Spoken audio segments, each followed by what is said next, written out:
Nihon 6011 ang ginamit ko, Nihon. Nihon yan, Nihon 6011. Baka sabihin nyo naman pang underwater yung ginagamit ko.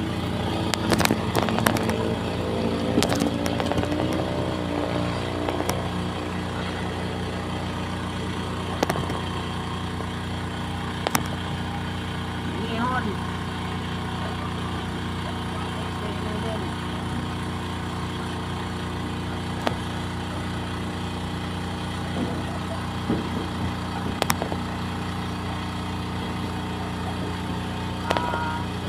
Para lang to sa mga engineer na mga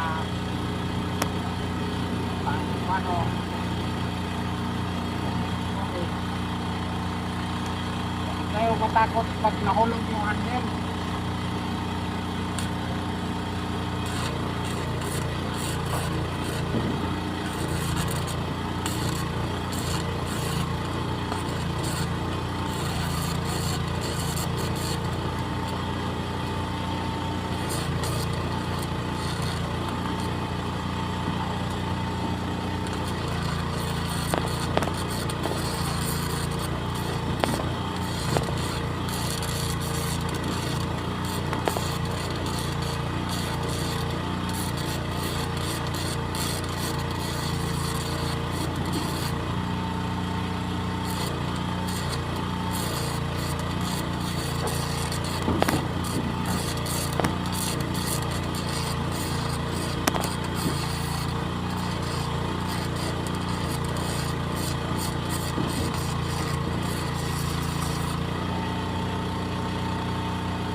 Naman ako medyo marunong kasi sabi nila wala daw safety yung trabaho ko. Kami nag-welding dito sa dagat, alam na namin kung anong safety namin kasi pag usapan yung safety, sino ba naman magkatrabaho na hindi safety yung katawan natin? Sino ba naman hindi gusto mabuhay? Kami pagtrabaho namin nasa dagat, alam na namin yung safety namin.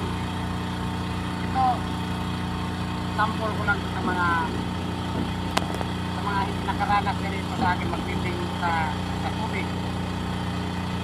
Pag once nahulog yung handle o nandito yung welding nyo, nahulog kayo kahit nasa ilalim kayo ng tubig, kahit ganyan yan o, ganyan sa tabi nyo,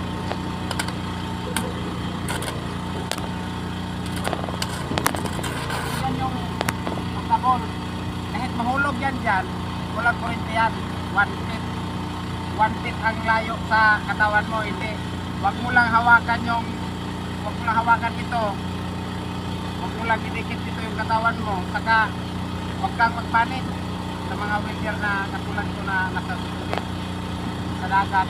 Pag mahulog kayo, hindi naman ako nagsasabi na madisgrasya kayo, hindi lang kami iwasan madisgrasya kayo. Pero pag nasa tubig talaga tayo, kailangan lang natin pag nahulog yung handle, ganyan, hindi tayo magpanik. Kasi pag magpanik tayo, hawakan natin, makakulimbo tayo, diba? May kulimbo yan, no? Yan. Ganyan lang, paalala ko sa mga katulad ko na kulimbo sa tubig. Marami na akong naranasan.